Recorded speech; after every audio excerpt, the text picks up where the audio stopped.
టాలీవుడ్లో ఇద్దరు పెద్ద హీరోల సినిమాలు ఒకే రోజు రిలీజ్ అవుతున్నాయంటే బాక్సాఫీస్ దగ్గర ఎంత హంగామా ఉంటుందో ప్రత్యేకంగా చెప్పక్కర్లేదు. అందులోనూ సంక్రాంతి కానుకగా అగ్ర హీరోలు నటసింహం బాలకృష్ణ, మెగాస్టార్ చిరంజీవి సినిమాలు ఒకే రోజు రిలీజ్ అవుతున్నాయంటే థియేటర్ల దగ్గర పెద్ద యుద్ధమే నడిచేది. దాదాపు 20 సంవత్సరాల క్రితం బాలయ్య చిరంజీవి అభిమానుల మధ్య తమ హీరోయే గొప్ప అన్న భావన బాగా ఎక్కువగా ఉండేది. 2001 సంక్రాంతి కానుకగా ఈ ఇద్దరు హీరోలు నటించిన నరసింహనాయుడు, మృగరాజు ఒకే రోజు రిలీజ్ అయ్యాయి. నరసింహనాయుడు సినిమాకు ముందు బాలయ్య సినిమాలు అంతగా సక్సెస్ కాలేదు. అటు చిరంజీవి సినిమాలు వరుసగా హిట్ అయ్యాయి. దీంతో రిలీజ్కు ముందు మృగరాజుపై భారీ అంచనాలున్నాయి. పైగా అంతకుముందు గుణశేఖర్ చిరంజీవి కాంబినేషన్లో వచ్చిన చూడాలనుంది సూపర్ హిట్ అయింది. ఇక నరసింహనాయుడు సినిమాకు ముందు బాలయ్య, బి గోపాల్ కాంబినేషన్లో వచ్చిన సమరసింహారెడ్డి ఇండస్ట్రీ హిట్ అయింది. ఆ తర్వాత 2 ఏళ్లకు మరోసారి సంక్రాంతి కానుకగా నరసింహనాయుడు వచ్చింది. సినిమా రిలీజ్కు ముందు చిరంజీవి అభిమానులు మృగరాజు ఇండస్ట్రీ రికార్డులు తిరగరాస్తుందని, ఇటు బాలయ్య అభిమానులు నరసింహనాయుడు సూపర్ హిట్ అవుతుందని ఎవరి ధీమాలో వారున్నారు. ఇక నరసింహనాయుడు 6 కోట్ల బడ్జెట్తో తెరకెక్కింది. 10 కోట్ల ఫ్రీ రిలీజ్ బిజినెస్ చేసింది. ఇక అదే రోజు రిలీజ్ అయిన మృగరాజు సినిమాకు అప్పట్లోనే 15 కోట్ల భారీ బడ్జెట్ అయింది. తెలుగు సినిమా చరిత్రలో 15 కోట్ల బడ్జెట్తో తెరకెక్కిన సినిమాగా మృగరాజు అప్పట్లో రికార్డులకు ఎక్కింది. ఈ సినిమాకు రూపాయలు 20 కోట్ల ఫ్రీ రిలీజ్ బిజినెస్ జరిగింది.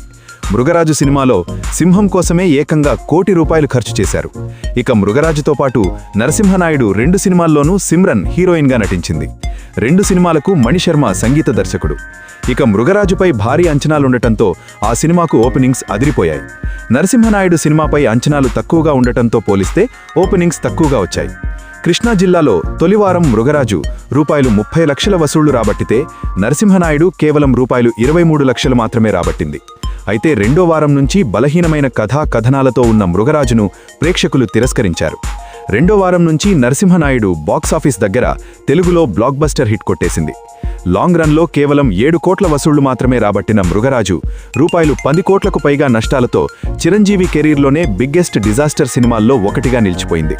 ఇక రెండో వారం నుంచి సూపర్ హిట్ ప్యాక్ తెచ్చుకున్న నరసింహనాయుడు 124 కేంద్రాల్లో 50 రోజులు, 105 కేంద్రాల్లో 100 రోజులు ఆడింది. భారతదేశ చరిత్రలో 100 కేంద్రాల్లో 100 రోజులు ఆడిన తొలి సినిమాగా రికార్డులకెక్కింది.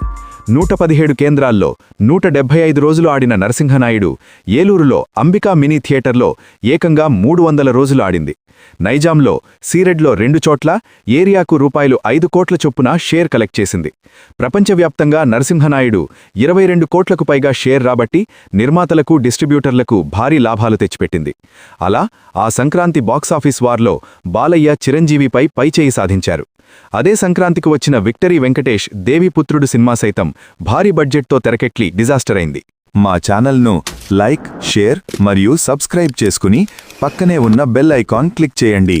మా ఈ వీడియో చూసిన ప్రతి ఒక్కరికి పేరు పేరున ధన్యవాదాలు.